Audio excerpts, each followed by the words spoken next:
Boa noite, pessoal. Estamos aqui em mais um podcast aqui do Multitudes. Estamos trazendo uma fera aqui do mercado de petróleo e gás, ESG, tecnologia. Luiz Felipe, um brother. Já conheço ele há um bom tempo. Boa noite, Felipe. Luiz. Não, boa noite, Cássio. Não, tem Luiz Felipe, que é o meu filho, cara. O meu caçula é Luiz Felipe.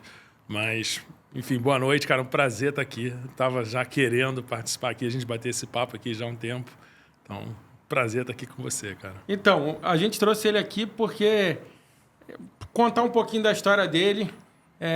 Ele é uma pessoa que vai mostrar aqui que tem bastante conteúdo, está na dianteira de vários projetos interessantes.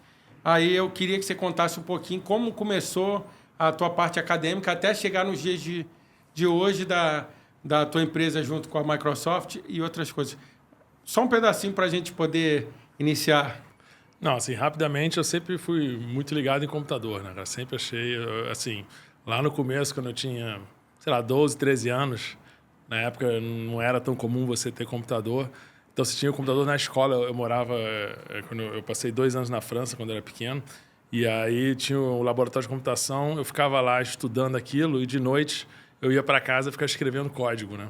E aí ficava rodando, processando código na minha cabeça, assim, e tal, para depois, no dia seguinte, na hora do recreio, ir lá para rodar os códigos. Sempre estava errado, né, cara? Nunca acertei um.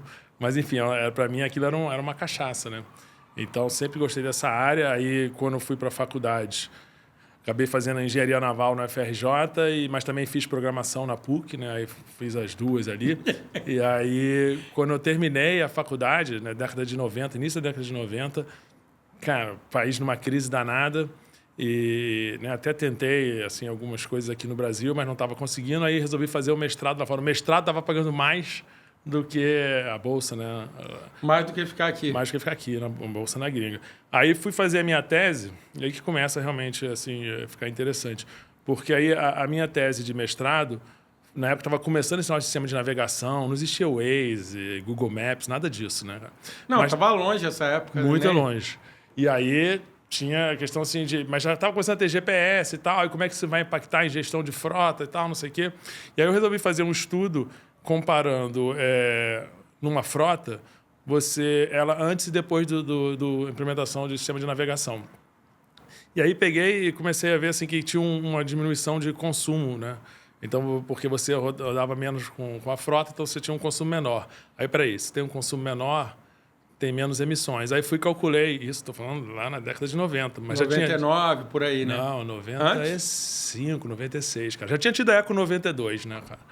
Aí já tinha discussão de aquecimento global, já tinha essa discussão. E aí, aí eu falei, pô, espera aí, se eu consigo comparar emissões, eu consigo comparar também impacto na saúde, né? Assim, o que isso economiza para o Estado você melhorar a sua frota. E aí fui além e calculei, pô, então, peraí, quanto é que essas empresas teriam que pedir de isenção de imposto por elas estarem com impacto positivo na sociedade?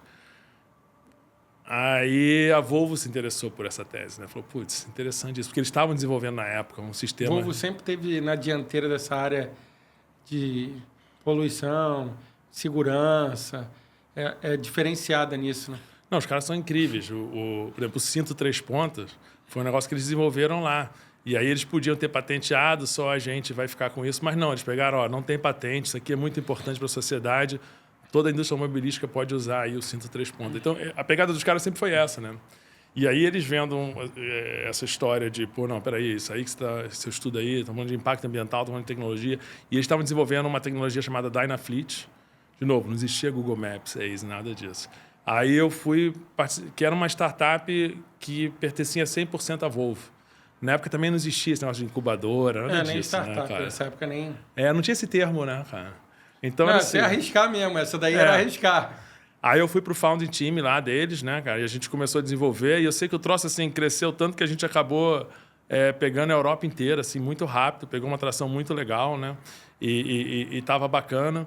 Mas, cara, vai chegando uma hora também que você tava, assim, 100% incorporado numa uma empresa gigantesca, que era a Volvo, que tinha... Então, e a startup, ela precisa se arriscar muito, né, cara?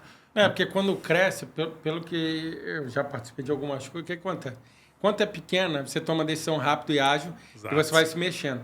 Quando ela vai sendo incorporada para uma empresa grande, ela vai se tornando, não é que é obsoleta, mas ela tem os processos que uma empresa grande precisa para não quebrar, porque tudo dela é muito Exato. grande. Se ela errar, Exato. e aí ela vai diminuindo a velocidade e a inovação. Por quê? Ou você tem que ter um local, tipo assim, pegar uma 3M. Eu tenho uma área aqui que eu só vou inovar. Mas no normal, a empresa vai pegando ela pega uma tração rápida, depois ela dá uma segurada, né? Não, você tem razão. E tem a questão também da marca. Eles têm muito mais a perder, né, cara? A gente monta uma empresa aqui, Cássio e Luiz, Calu, e a gente desenvolve um software. Cara, o software deu errado, não funcionou. A gente fecha e vai tentar outra coisa. Você não pode fazer isso quando a sua marca já está estabelecida e vale bilhões, enfim, e tem não sei quantos bolsa, milhões de clientes. Tem um monte de outras coisas. Então, assim, é outra pegada, né? E isso, para mim, alguma hora ficou assim, cara, eu ainda era muito mais novo, né? Eu ainda queria arriscar mais, né? E aí chegou uma hora que eu falei, cara, não tá dando, preciso inovar outras mais. coisas. E aí vim fazer um MBA aqui no Brasil, até que era assim, um break, eu preciso de um break. E na Suécia tinha... isso, detalhe. Isso tudo foi lá na Suécia. Aí eu fiquei por lá 8 anos, né? Acabei gerenciando a empresa, o escritório de Paris da empresa, tal. Fui ficando lá e foi bem irado, né? Peguei um projeto no México. Mas chegou uma hora e falei, cara, deu. Aí vim fazer um MBA aqui, lá na Suécia eles têm negócio de ano sabático. Você tira um ano para estudar e a empresa é obrigada a te dar isso, né, cara? CLT dos caras né? Mas lá é CLT comum igual a gente, não? Não é como a gente, mas eles têm lá uma legislação trabalhista forte, né? Enfim, que protege bastante as pessoas. O que é legal também, cara, porque lá eles têm assim uma coisa de... Eles pensam muito no coletivo, né? Então tem a parte, assim, eles lutam muito contra a desigualdade social. Então você tem uma série de garantias, né? Então, por exemplo, escola, você não paga por escola, você não paga por hospital, saúde, nada disso você paga. Isso é subsidiado pelo governo. Pô, e para você empreender é sensacional, né? Porque quando você vai empreender, 70% das empresas não vão dar certo, né? 30% vão dar certo, mas também não vão explodir. Vão ser aquelas empresas que o pessoal chama ali, né, de morta-viva. Vão ficar ali. Talvez 5% realmente vai decolar e vai estourar. Então tem um risco muito grande. Se você está preocupado, cara, em pagar a escola dos seus filhos, e se eu ficar doente, e se o meu filho precisar bater na maneira de um médico e tudo mais, isso aí, no empreendedor, é uma carga a mais. É mais um... Sim, mais um problema. Mais uma coisa ali no ombro dele. Se o Estado retira isso, não, cara. Escola dos seus filhos eu garanto, né, saúde eu garanto. O empreendedor ele fica muito mais com mais apetite de risco, né? Mas, enfim, então eles me deram esse um ano sabático. Aí tu veio para o Brasil. Vim para o Brasil. Aí vim fazer o MBA para pensar o que eu ia fazer e tal. Trabalhei um pouco lá com meu pai e tal. Mas aí eu falei, não, cara... Preciso inovar de novo. Aí eu entendi o que eu ia fazer. E aí, assim, na minha cabeça, aí já estamos falando agora, chegando em 2010. Porque 2010 foi quando eu comecei a empresa. E, assim... E eu tinha vindo com aquela coisa da Suécia, falando, pô, cara, é importante a gente dar Volvo também, você ter um impacto positivo na sociedade, na forma como você trabalha, né? Eu também, desde a época da faculdade, eu fui presidente do centro acadêmico, eu sempre fui muito ligado, assim, de que, cara, não tem como você criar uma sociedade bacana se você tem uma sociedade muito desigual, né? Então, assim, sempre estava com esse troço na minha cabeça, falei, cara, eu queria empreender, gosto de tecnologia, adoro tecnologia, mas queria fazer alguma coisa que tivesse um impacto positivo também. De novo, estamos falando na época que nada disso era discutido, né, cara? E aí veio a ideia de montar o RBNA Consult, né? Foi um spin-off do RBNA, que era a empresa lá do meu pai, que eu trabalhava com ele. Aí montei o RBNA Consult. No início eu montei pensando em fazer alguma consultoria ligada a ações sociais e tudo mais, para ajudar as grandes corporações a terem impacto positivo. Mas aí a gente meio que pivotou, né? Isso acabou não engrenando muito, ainda mais em 2010. A gente pivotou... Nem estavam pensando nisso ainda, estava longe. Pois é. Aí a gente pivotou e na época tinha, assim... Na época não, mas um pouco antes tinham quebrado o monopólio do petróleo da Petrobras. Então outras operadoras entraram pior aqui. Que na época do 2008, por aí, né? 97 que sai a lei do petróleo. Mas realmente, é em 2007, 2008, que tem a deu aquela ANP, estourada. que estruturam tudo e tudo mais, começa a ter os leilões, que outros players começam a entrar, sem ser a Petrobras. Aí entra Shell, Equinor, entra Total. Entrou até o negócio do Ike, eu lembro porque O Ike, foi essa o época GX. do Ike, os caras de fora, teve aquela briga, eu não lembro se foi Tubarão, um desses desses poços gigantes, que teve uma briga, e teve um que até a Petrobras se isentou de ir. Foi mais ou menos essa época. E aí realmente começou outras empresas grandes a darem esse impulso. Não, exatamente. Mas aí o que mudava? O que mudou no cenário? Antigamente, quando você tinha a Petrobras, aí o governo falava, não, Petrobras, investe nesse campo aqui, ou então, porque o governo é o maior acionista da Petrobras. Aí falava, não, Petrobras, a gente precisa construir essa plataforma Ele aqui. direciona. Mas, pô, vamos construir parte dela no Brasil. Ele direcionava como o cara que era o... Até para ele manter o dinheiro dentro do próprio país, subsidiar emprego e coisas assim, né? Exato.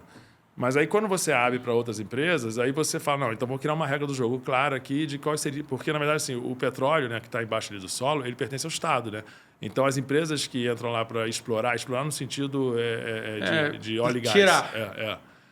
Porque chama de exploração, né? É porque esses dias eu até estava conversando, alguém foi lá em casa, e aí o cara falou assim, a gente estava brincando se furasse aqui. O cara falou, se furar aqui, o governo é dono. Aqui no Brasil. Aí o cara falou, mas nos Estados Unidos, estava contando um caso, nos Estados Unidos você é o dono do petróleo. Lá é diferente. Aí lembrou essa ideia que a gente tem aqui de você tirar, você vai estar tirando, mas ele ainda continua. A gente parece que tem 5%, né? 3%. Você vai receber royalties, vai receber uma série de coisas, né? E o Estado também funciona assim. Então, aqui, o que está debaixo do solo não é só petróleo, não. Minério e tudo mais. Ele, na verdade, é do Estado e você tem uma concessão para uma empresa de óleo e gás, de petróleo, explorar aquela área ali. E assim funciona, cara, em 90% do mundo, sabe? E aí, mas para você ter essa concessão, você tem que ter uma contrapartida para a sociedade. Isso foi regulamentado. Aí você tem várias, por exemplo, você tem a cláusula de P&D, que essa empresa ela é obrigada a gastar parte da receita dela com pesquisa e desenvolvimento. Você tem uma série de cláusulas e você vai ter uma lá que é chamada de conteúdo local, que fala o seguinte, olha, parte da grana que você gastar na exploração desse campo aqui, ela tem que ser gasta no Brasil, para gerar emprego e renda aqui dentro do Brasil. E legal. E como é que você verifica que isso está acontecendo? Uma empresa terceira vem, analisa o seu investimento e emite um certificado. Esse investimento aqui teve 40% de conteúdo local. Eu estou simplificando pra caramba, tá? Não, eu sei porque é um conteúdo profundo. Mas aí eu pensei, isso aí é interessante. A gente vai fazer a auditoria disso daí e vai emitir um certificado dizendo, esse campo aqui tem 40% de investimento no Brasil, gerou tantos empregos no Brasil e tudo mais. Só que aí vem, acho que a grande sacada, né? A gente nunca pensa assim, não, vamos ser uma empresa de auditoria que usa tecnologia. Vamos pegar um Excel e turbinar. Não, nós somos uma empresa de tecnologia que vai fazer auditoria, entendeu? Então, desde o início, a gente já começou na pegada de, cara, olha só, a gente tem que fazer isso de forma escalonável, a gente tem que automatizar ao máximo os processos, isso aí tem que ser barato, não pode ser mais um custo do Brasil. Então, a gente começou a entrar nessa pegada. Já num assim. Formato de meio que startup já, que era para poder girar em alto. Uma pergunta, esse hoje, o conteúdo local, é uma coisa exclusiva sua, não tem muita gente ou você é o mais conhecido, não é? A gente tem assim, no offshore a gente tem 90% de market share e no onshore 40%. Offshore é exploração lá fora no mar e onshore... Então, assim... tudo existe concorrente, né, cara? Não. Eu digo porque quando você fala 90% é que você é Coca-Cola. Você é a Coca-Cola do conteúdo local. Mas talvez por causa disso. A gente teve assim, foram 3 pilares que a gente sustentou para tentar ser a Coca-Cola do conteúdo local. Primeiro foi tecnologia. Cara, a gente tem que fazer isso de uma forma muito inovadora, que seja um processo assim, muito rápido e ágil, porque aí entra no segundo pilar. Custo. A gente falou, a gente tem que ser barato, a gente não pode ser mais um custo do Brasil, porque senão todo mundo vai falar, tá vendo, olha só, vocês criaram... Não vai querer fazer, né? Vai criar mais um entrave para todo ano eu ter que te pagar, ou toda vez que eu fizesse aquilo, ter que te pagar. Mais um cartório, né, cara? Mais uma grana que eu tenho que deixar aqui para provar que eu estou fazendo uma coisa que todo mundo sabe que eu estou fazendo. E o terceiro pilar que a gente focou muito foi atendimento. Porque foi uma coisa que o óleo e gás é muito... no Rio de Janeiro, né, cara? Aqui que é o centro do óleo e gás. E aí o que a gente via, assim... comparando com São Paulo, por exemplo, a gente ficava um pouco atrás em termos de atendimento, foco no cliente e tal. E a gente falou, cara, isso aí Onde está o diferencial? vai ser um diferencial pra gente também. E aí a gente, pô, você me conhece, aí eu começo a estudar o troço, né, cara? Aí, pô, mandamos gente pra Disney. Rei do manual. Cara, vamos estudar o troço. Aí, como é que os caras... Quem vai ser o nosso benchmark? Quem a gente olha assim e fala, putz, esses caras são fora da curva? Disney. Atendimento hoje no mundo é eles mesmo. E aí a gente começou a implementar uma série de ferramentas dentro da empresa para disseminar essa cultura de atendimento. Então, por exemplo, toda vez que a gente começa uma reunião na empresa, toda vez, cara, alguém tem que fazer 1 minuto do atendimento. Ele tem que começar a reunião, normalmente é o cara que vai coordenar a reunião, ele tem que gastar 60 segundos da reunião contando um caso de atendimento de sucesso que ele teve naquele dia ou naquela semana. Fui num restaurante, o cara me reconheceu e falou, pô, oi, Cássio, tudo bem? Pô, aquele hambúrguer seu que você gosta, cara, eu vi você chegando, já está aqui pronto e tudo mais. Pô, isso é um case de atendimento. O cara percebeu você lembrar chegou. E ter um diferencial. Porque hoje, no Rio, a gente tem um problema muito grande de atendimento. No Rio, não. No Brasil, em geral, mas o Rio é um pouco maior do que o que a gente convive em geral. O atendimento... É uma coisa que o pessoal diz que o carioca, a gente praticamente, vou usar uma palavra, caga para o cliente. Cara, então, mas a questão... Não geral, mas... Não, entendi, mas a questão, assim, é muito isso. Porque quando você... Por exemplo, a gente está falando do hambúrguer aqui. Aí, pô, seu Cássio está aqui, seu hambúrguer e tal, você se sentiu único, né? Sim. Cara? E aí... Até porque tu falou assim, pô, o cara lembrou do meu hambúrguer. Exato. O cara lembrou do que eu venho comer. Pô, o cara presta atenção. O cara gasta um tempo... Ele não está me tratando como qualquer um que Exato. Pegou ali e mais um no meio da multidão. E sendo que ele atendeu, sei lá, 1000 pessoas naquele dia. Entendeu? E aí a gente começou a trazer isso para dentro da empresa. Porque é a mesma coisa. Chega lá, não importa qual seja a empresa. Uma empresa gigantesca. Ela vem lá e ela pede um certificado de controle local... Pô, se você trata ele único, pô, legal, você é aquele que tem aquele barco assim, assim, assado, que opera dessa forma, tudo mais. Mês passado a gente fez seu certificado também e foi assim. O cara sabe que a gente atende, a gente emite mais de 1000 certificados por mês. Mas o cara sabe que a gente ali está ligado, está antenado, sabe qual é a dor dele, sabe como resolver isso. Foi da noite para o dia? Não foi, cara. Chãozinho. Mas a gente começou em 2010, né? Estamos em 2024. Então, o troço funcionou. Então, com esses 3 pilares, assim, tecnologia, tentar enxugar os custos ao máximo e atendimento diferenciado, a gente acabou, realmente, se tornou líder de mercado, né? Mas por causa da tecnologia, cara. Sem tecnologia, a gente não ia conseguir ter um custo baixo e nem ajustado, né? Exato, e nem ter tempo para poder ficar focando no cliente, né, cara? Hoje tudo está ligado à tecnologia. Aí vem mais uma. Aí, a partir disso, você abriu... Vamos lá, aí você criou mais algumas startups, que seriam... Não, então, aí o RB... Como a gente falou, é uma empresa de tecnologia que faz auditoria. Então, ela emite certificados, né? Certificado de controle local, certificado de antissuborno, certificado de pegada de carbono, ela faz isso. E ela trabalha nessas linhas, ESG. Então, para cada letrinha lá do ESG, né? Você tem uma área de certificação e tudo mais. E aí, como a gente começava a desenvolver muita ferramenta dentro de casa para resolver nossos problemas, a gente falou, olha, vamos começar a pegar essas ferramentas, vamos resolver também o problema do cliente, do dia a dia, porque ele precisa chegar aqui, por exemplo, pegada de carbono. A gente tem que fazer a certificação da pegada de carbono dele, mas antes ele tem que fazer o cálculo da pegada de carbono. Entendeu? Então, ele precisa de uma ferramenta que faça isso.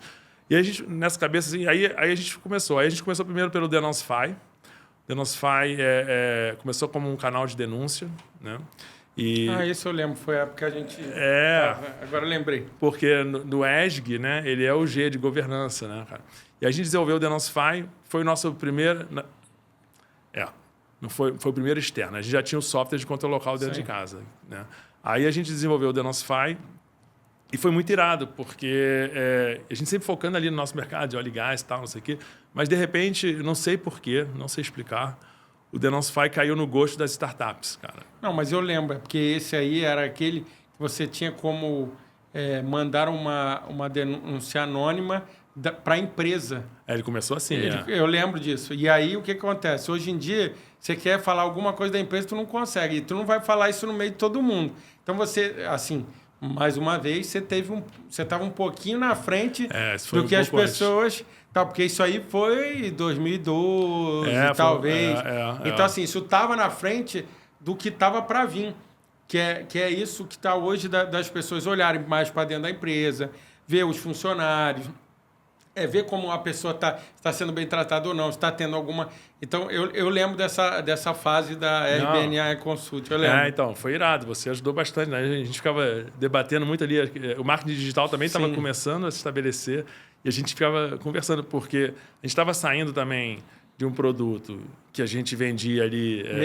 pessoa a pessoa. Para ir para um produto que você vai ter que ser vendido por Google Ads, enfim, né? Que você... Aí estava começando a questão do blog, de você ter, né?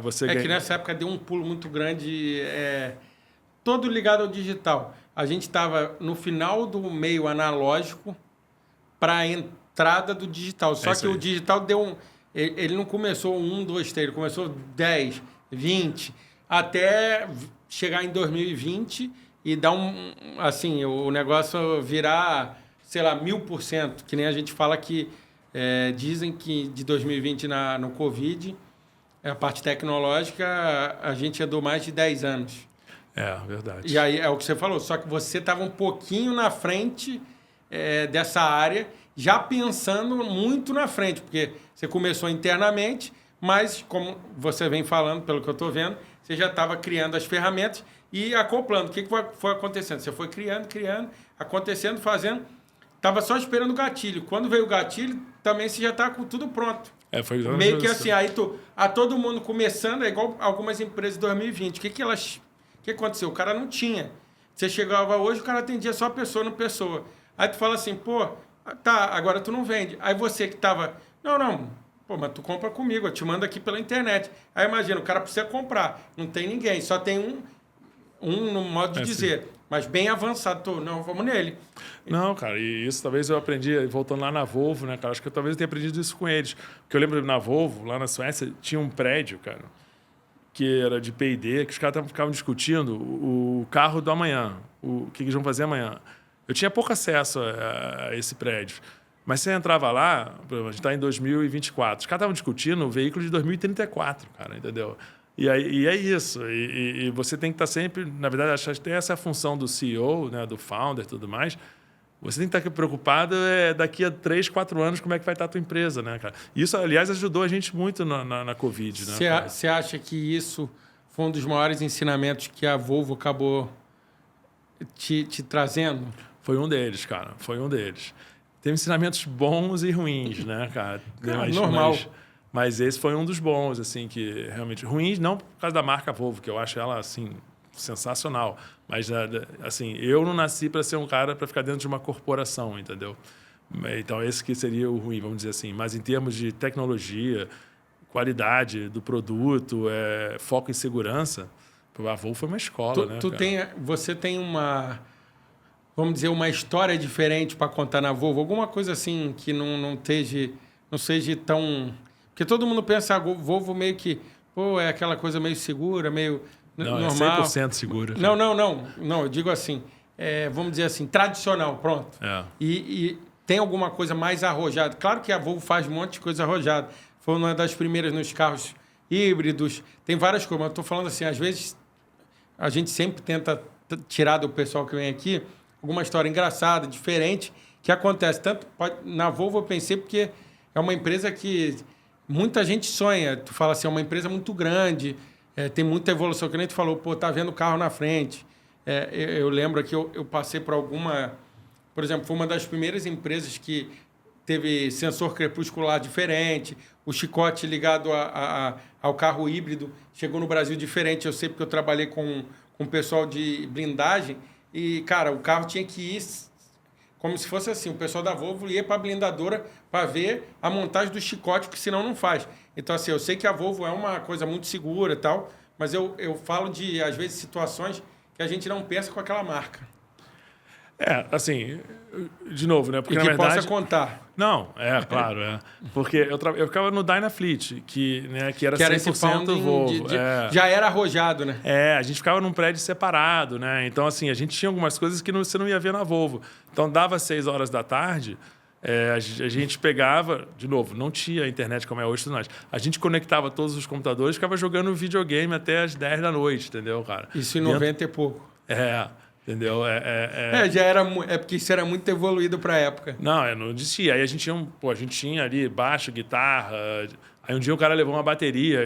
E, chegamos na sexta-feira, cara, vamos levar um som. A gente ficou até sábado de madrugada ali, né? Lá, na verdade, já tudo era meio arrojado porque já funcionava nos moldes da Google dos anos 2000, né? Dynafleet. Sim, Dynafleet. Sim, mas já funcionava, querendo ou não. Ele era um braço da Volvo. Da Volvo, 100% pertencente Talvez seja assim, a Volvo falou, vou continuar tradicional aqui, vamos abrir esse braço aqui que eu vou liberar. Isso é visão, né? Década de 90, os caras pensando assim. Mas não teve jeito, teve uma hora que o troço cresceu tanto que eles encamparam, não, agora é todo mundo Agora Volvo. todo mundo normal, aí eu vou ter que lançar outra. Entendeu? Aí, hoje o troço é mais estruturado, né? Você tem lá os corporate venture que investem em startups, lançam os desafios e tal. Mas na época não existia isso, né? Na época eu acho que alguém da Volvo percebeu que para você ser disruptivo, você tinha que pegar aqueles malucos ali e deixar eles soltos. Porque, enfim... Não, eu acho que assim, uma coisa que eu tenho visto, e é bom falar que você tem uma experiência grande, eu tenho conversado, parece que a gente está vivendo esse momento de novo. Por quê? Porque muita gente está fala do vesting, não sei o quê. Eu recebi algumas pessoas aqui. E aí o pessoal já está vendo o vesting como se fosse uma coisa... agora a gente tem que parar de ter o vesting normal. Não vamos investir e tal. Eu tive umas conversas aqui, o pessoal já está ficando meio... tal pessoa que investe assim já está separado, porque é muito arrojado. Mas o vesting e as venture capital e tudo isso... Ela veio para justamente quebrar esse paradigma e ter pessoas que querem ir a fundo naquilo. Senão o cara investe na empresa normal. Eu pego uma empresa grande e o cara fala assim, vou botar ali. Não. Só que é o que você falou, a empresa grande tem muito a perder, principalmente ligado a brand, marca, bolsa de valores. Porque se a Volvo faz um negócio, protótipo e dá errado, pum... exato. Agora, quem fez foi a Dynafleet. É outra coisa, não é a Volvo. Então, eu acho que a gente está passando por um segundo momento no Venture Capital. Eu queria pegar um pouco dessa tua expertise. O que você acha assim, você está vivendo isso, a gente depois vai voltar um pouquinho nesse assunto do Venture Capital, com as empresas que você está no momento. Mas o que você veria dessa área no Brasil, da evolução? E você viveu um pouco isso no início, lá na década de 90 e tal, 2000. E agora, o que você vê isso... para os próximos tempos aqui no Brasil e como é que está essa evolução? Eu sempre fui bootstrapping, né, cara? Então, assim, eu sempre, não sei se estou certo ou estou errado, mas eu sempre fui um pouco reativo à questão dos investidores, né? Principalmente aqui no Brasil. Pode ser que agora esteja evoluindo, né? Você tem a legislação para a lei da startup e tudo mais, né? Mas eu sempre, assim, ficava meio desconfortável com a questão do contrato de mútuo e tudo mais, como é que isso deveria funcionar, porque sempre tinha aquela espada ali no seu... não, mas eu só vou executar se você fizer muito besteira e tudo mais, eu quero executar para eu ter equity lá na frente. E aí você conversando com... Isso, uma coisa que eu sempre fiz também é, assim, eu sempre conversei com outros empreendedores, cara, porque é uma função meio solitária, né? Tudo bem, você pode ter um co-founder e tudo mais, mas mesmo assim, né? Assim, você... É muito solitário. E aí eu sempre conversei com outras pessoas na mesma situação. E tem histórias assim horripilantes, né? Assim, desses casamentos do investidor com o empreendedor que não dão certo né? E acaba matando a startup, ou porque você quer um crescimento muito rápido, ou porque você quer pivotar e não consegue pivotar. Enfim, a gente pivotou nisso. Como eu falei, a gente começou como consultoria e falou, não, não foi nada disso, vamos fazer auditoria. Então, eu sempre tive essas restrições. Mas eu conheço também histórias de sucesso, onde os caras tiveram investidores, era smart money, o cara abriu uma série de portas para a empresa e tudo mais. Mas eu vejo assim, se você comparar, né, principalmente investidor anjo, no Brasil com os Estados Unidos, a gente ainda tem assim, algumas coisas que a gente tem que ajustar. Aí quando você fala mas aí tem vários níveis, né? Estou falando aí de investidor anjo e tudo mais, né? Para seed money e tal.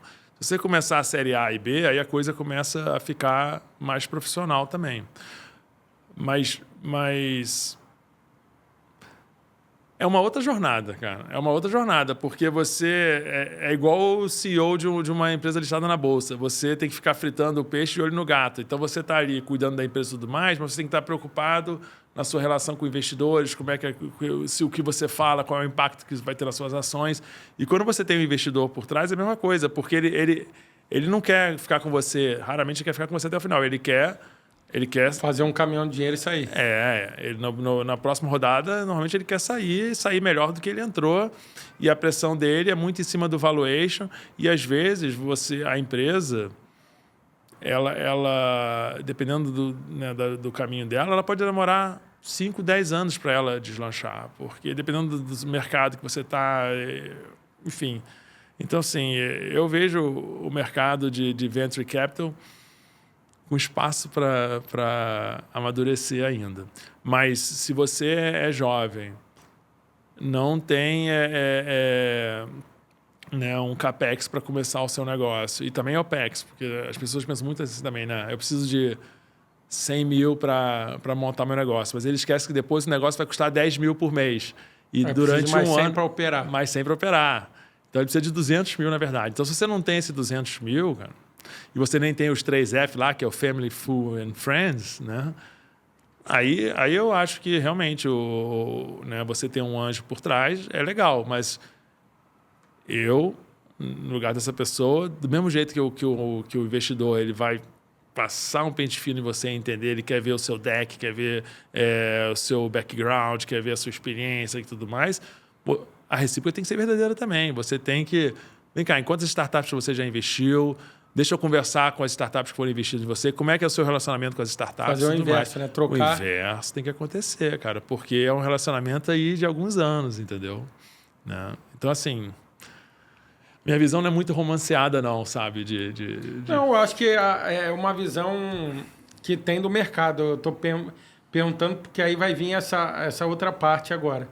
Aí agora eu queria que você falasse um pouco mais da Denoncify e um pouco da Informe, que aí são outras iniciativas que você teve dentro do braço ou da holding que você tem hoje. Não, é exatamente isso, né? Eu, Denoncify, foi essa história que eu falei, foi bem legal. A gente caiu no colo ali da Wine, ela é um Denoncifier. Em casa, Denoncifier. A Jim Pesca agora virou o Well Hub, né? É um Denoncifier também. E aí foi legal porque eles levaram o Denoncifier... A Well Hub, ela está no mundo inteiro, né, cara? A Jim Pesca, muito grande. Então, a gente já atendia a LGPD aqui, aí eles levaram a gente para a Europa e para os Estados Unidos. A gente teve que atender a GDPR lá na Europa, o California Data Protection Act nos Estados Unidos. Então, Denoncify foi uma escola para a gente, assim, né? E justamente porque a gente acabou caindo nas graças desses unicórnios, que eles são unicórnios hoje. Aí teve esse aprendizado.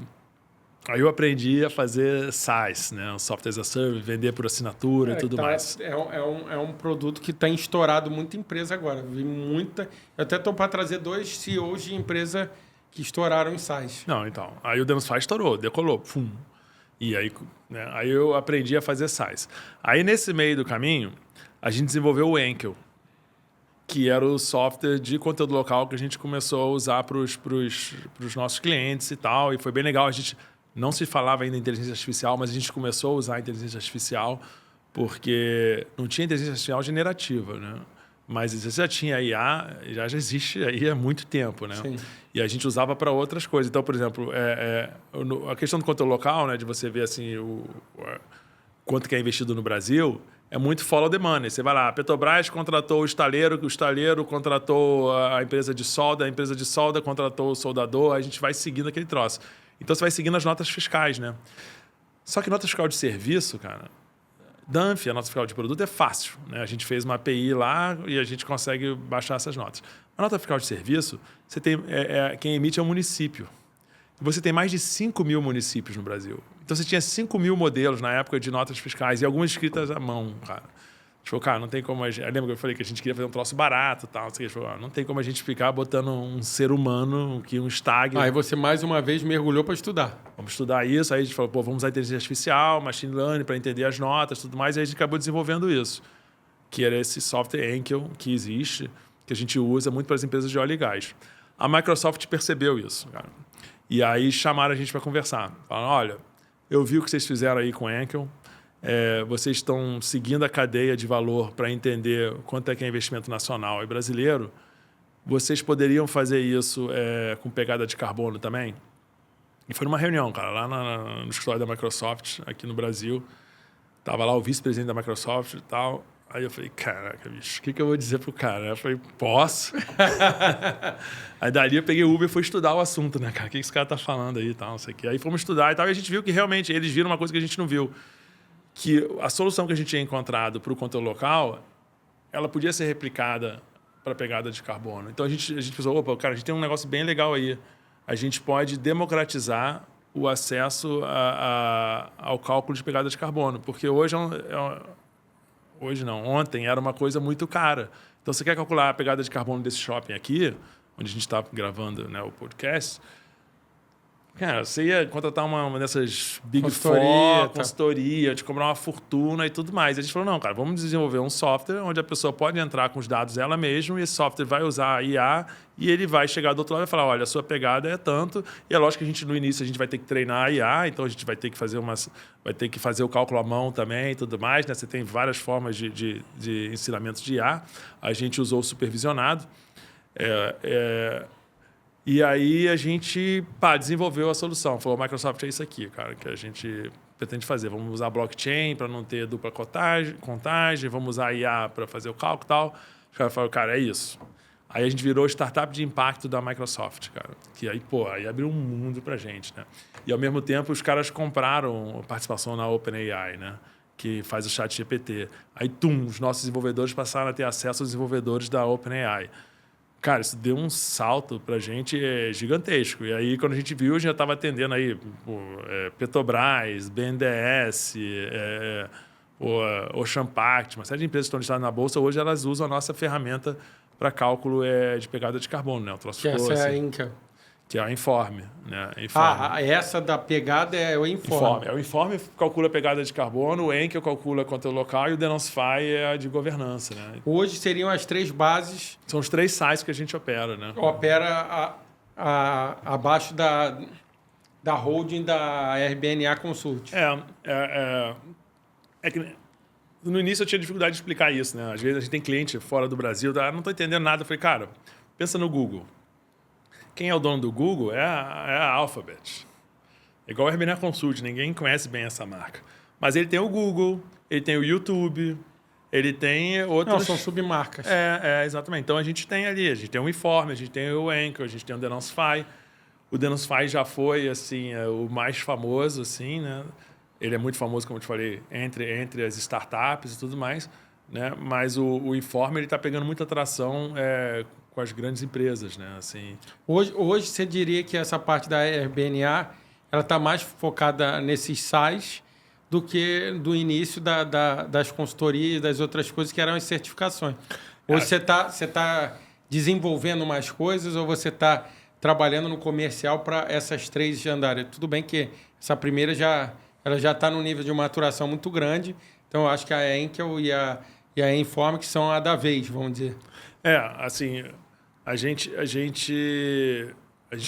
continua com a certificação, com a auditoria. O RB continua existindo, né? E a gente está indo muito bem, né? Então, assim, não é que um produto canibaliza o outro, entendeu? Sim.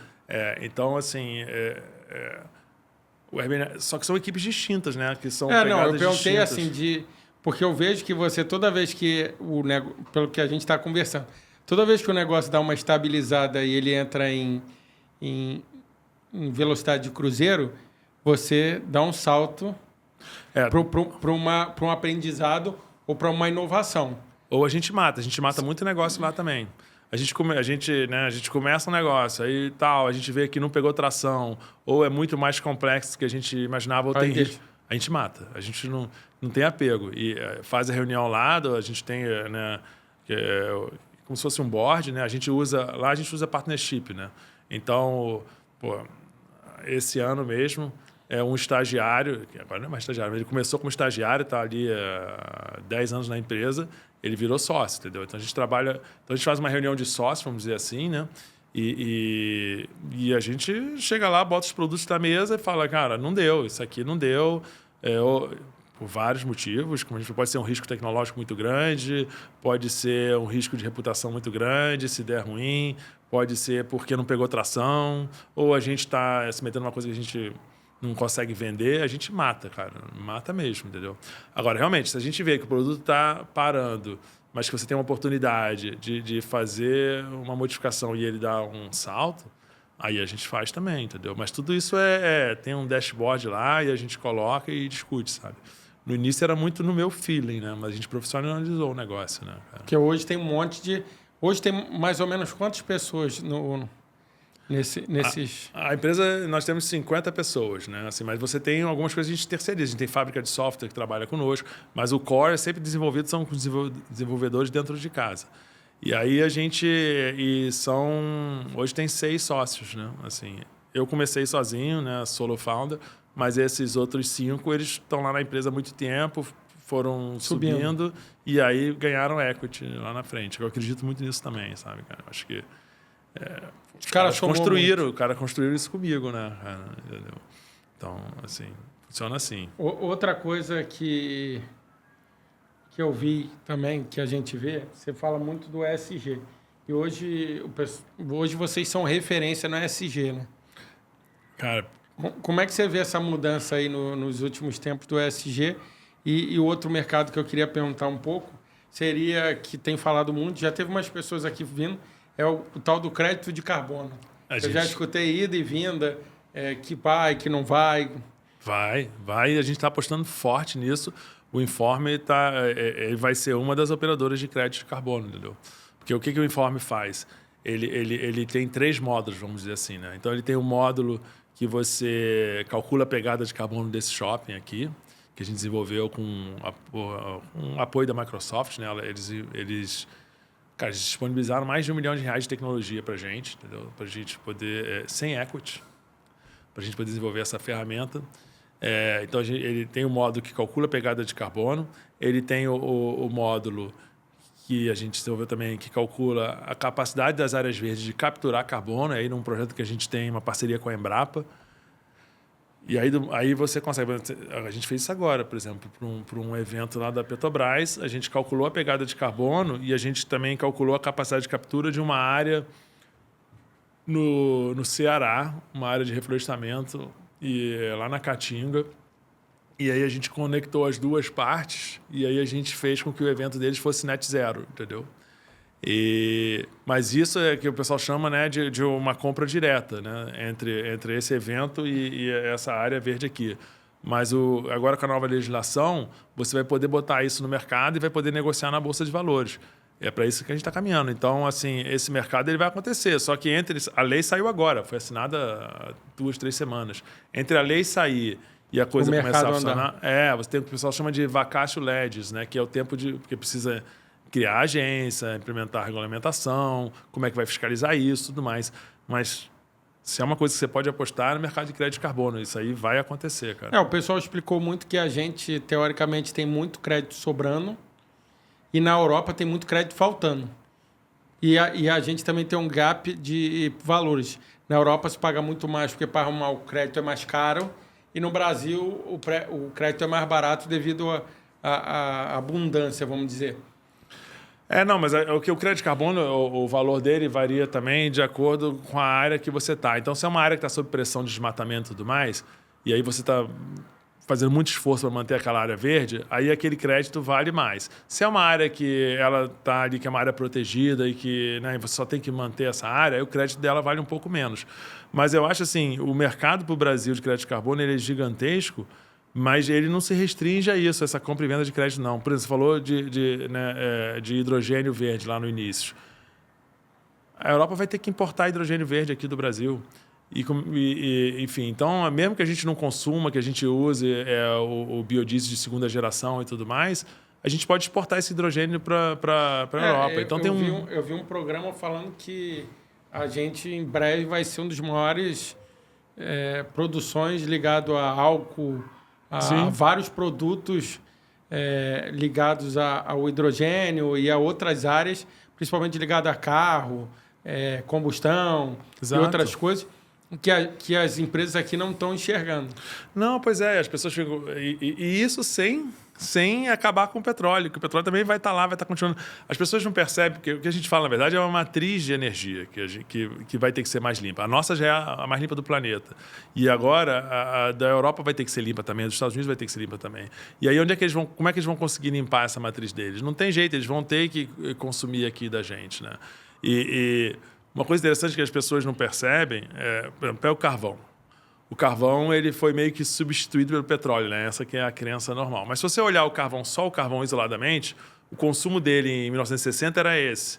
Em 2024 é muito maior. Quer dizer, o carvão, o consumo em números absolutos, a produção dele aumentou. É que dentro da matriz, o market share dele diminuiu. Mesma coisa porque também a população, que era 1960, era 250 milhões. Hoje a gente tem 7 bilhões. Então, é o que você está falando, para manter... Ele vai crescer, ele não vai ser talvez o principal. Isso. É igual o pessoal fala muito da energia radioativa, nuclear, plutônio, nuclear e várias outras. A gente tem um país que usa. Mas o cara falou, usa quanto? Não, usa 10%. Não é igual já foi, tantos por cento, ou que nem você falou, a maior parte. O pessoal... É que a gente sempre olha para o Brasil como... sei lá, vai ser o último no lugar, ou essas coisas. E é o que você está falando, a gente está chegando num ponto onde a natureza e algumas coisas que a gente acabou tendo e resolvendo em outras épocas, que não foi dianteira no mundo, hoje, querendo ou não, vai ter que ser. É o que você está falando. Aí não tem. Você vai falar o quê? No mundo todo. Quem usa álcool? Não, pois é, você tem toda a razão. E a questão é o seguinte, e o mundo vai ter que consumir. A gente não está só numa crise energética, a gente está numa crise numa crise climática, a gente está numa crise energética também, entendeu?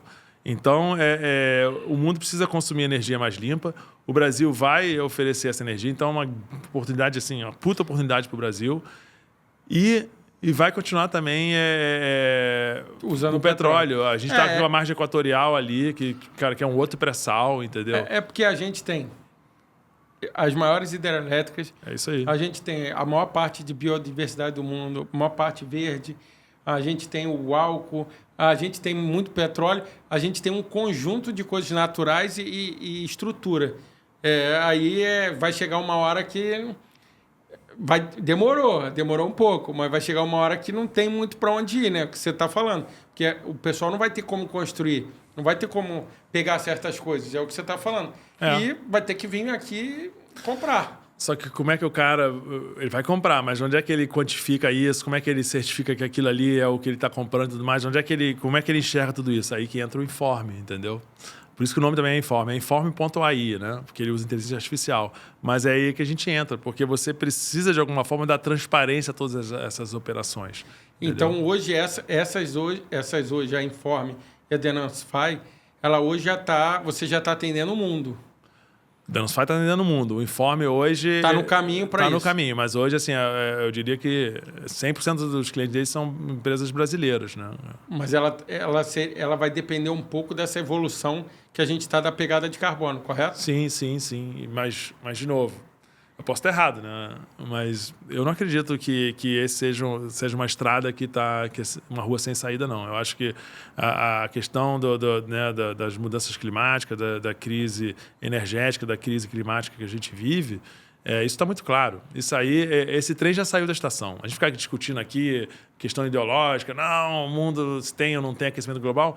Não adianta, a gente vai perder tempo e oportunidade. A questão é assim, o mundo está nessa direção, está caminhando nessa direção, e isso pode ser uma oportunidade gigantesca para o Brasil. Por causa da nossa matriz energética, por causa das soluções que a gente tem aqui, por causa de coisas que a gente já implementou lá atrás, que agora o mundo pode ter necessidade, como você falou mesmo, carro álcool. Não, isso aqui no Brasil 70. Aí teve uma revolução nos anos 2000 nos Estados Unidos. Aí o pessoal achou outra, que foi usar o álcool com como é que eles usam? Tem um outro nome. Mas é o álcool em carros que eles usam gasolina e outras coisas. E aí agora está voltando de novo a mesma coisa, porque não só dá a eletricidade.